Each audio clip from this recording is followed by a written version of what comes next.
bring you a philosophical question, okay?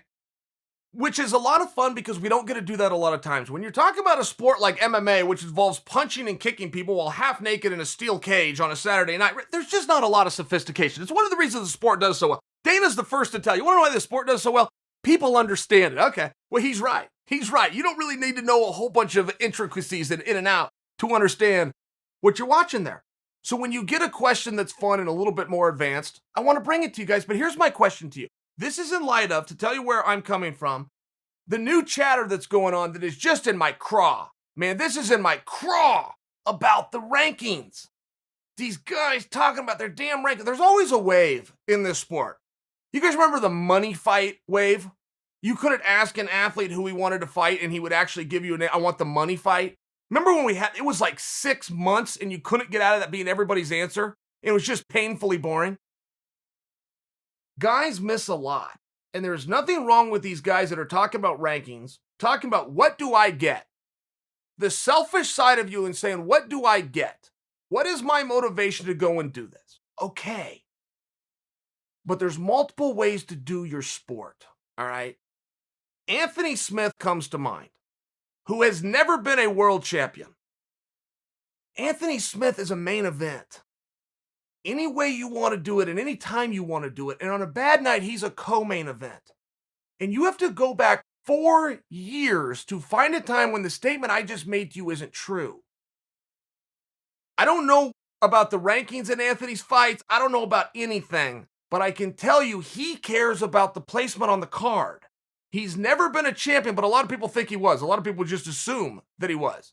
How's the guy main eventing on ESPN? How's the guy main eventing pay-per-views? How has this guy never been anything less than a co-main event? And then you start to see where the Anthony Smith brand grows. Now he's got his own radio show on Sirius, which, by the way, is a big accomplishment. He's calling fights for ESPN, which, by the way, is a big compliment. I go places with the guy. I got to hold the camera while he poses with a fan. It's a big accomplishment, but he didn't get there from being a world champion. That would have been a really cool thing to do. But in the words of Kenny Florian, not everybody gets to be champion. Not everybody gets to be the main event or a co-main event on a bad night that spans back half a decade. So let me ask you this question. Would you rather fight a guy that was ranked higher than you somewhere on the card? So in theory, if you beat him, that will change your ranking. Or would you rather fight in a main event against a guy ranked less than you? Now that answer should be very clear. I want the main event. The placement on a card is a very real thing. It's a very, very real thing. There is a built-in mechanism for the main event within the UFC and Bellator.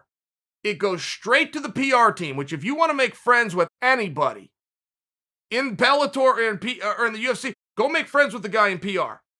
That is how you're going to get your name and your own brand out there. That's how you're going to grow your followers on Instagram and Twitter. That might sound silly to you, but that's something you're going to take with you for the rest of your life. You're going to take that number and that base with you in whatever you choose to do with the rest of your life. It's a very thing that you should be focused on. You should really be focused on your social media. Okay. There is a built-in mechanism for the main event. There is a built-in what they are going to do and where they're going to do it, and they're going to be given the opportunities. There is then a built-in mechanism for the co-main event. It's not as much as the main event, but it's a very good spot, and then everybody else on the card, you get whatever shine and whatever rub you can get.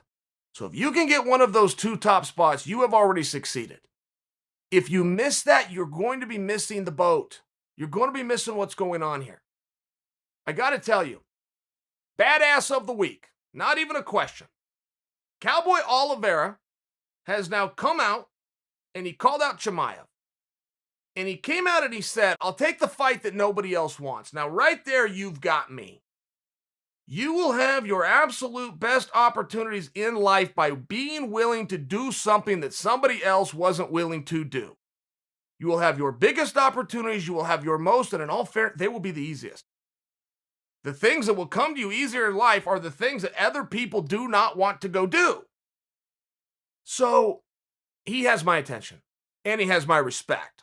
He does.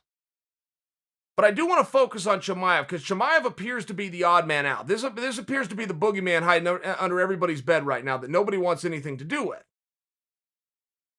I don't get that, and I don't love that. for the reasons that I'm hearing. At the same time that Cowboy Oliveira has come out like a man, like a competitor, and he's now getting headlines for whether the fight happens or not. He just won. He just won. He is the only welterweight in the world who was at the top of the page at bloodyelbow.com this morning when I woke up and clicked on it. He just won. Say he gets the fight, say he doesn't. I want to come back to another guy that does have another very beautiful ranking next to his name. You may have heard of him. He goes by the name of Izzy Adesanya. Adesanya has not ducked Chimaev. He has not said no to Chimaev. Izzy Adesanya has not said no to anybody. He's now in a back and forth with a current heavyweight who's amongst the most feared men walking the world called Jon Jones. He does not care about the weight class, and he does not care that it will not be for a belt. He wants to fight Jon Jones. If you're willing to fight Jon Jones and you are sincere in that, and Izzy is. But if you are willing to fight Jon Jones and you are sincere in that, of course you fight Chimaev. You fight St. Pierre. You'll fight Chris Weidman.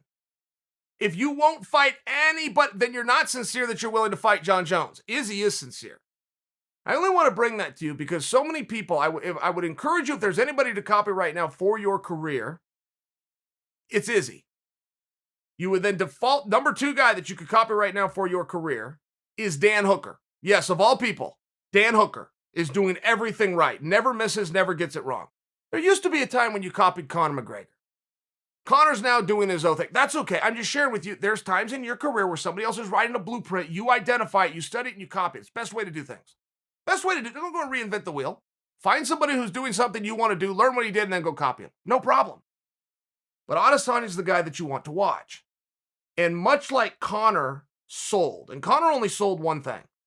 He sold confidence. The fact that he would fight anybody in 2 different sports, he covered 45, 50, he covered 3 different weight classes, 4 if you include boxing. That was some other weight, 153 and a half or something. He sold confidence. Anybody, anytime, any rule set, any way you want to do it. He sold confidence. Adesanya is selling the same thing. But there's no bluff with Adesanya. I bring this to you because some of you guys that are ranked 4 and 5 and 7 and 9 that are turning away Chimaev for the reason of his ranking, the guy who's ranked number 1 has said yes. That fight isn't going to happen, but make no mistake, Adesanya is the guy to copy. Adesanya is the best leader that I have seen in the entire locker room right now when Stipe Miocic isn't around. There is nobody that is doing things right more. If you ever find yourself in a position, okay, where you put yourself in front of the company, you're wrong. If you ever find yourself in a position where you're putting yourself in front of the sport, you're very wrong. This is a selfish sport. You need to look out for yourself. You need to be tactical. That is not my message. But nothing trumps the sport. Not you, not your wishes, not your career. You do what's best for sport. And you always do what's best for business.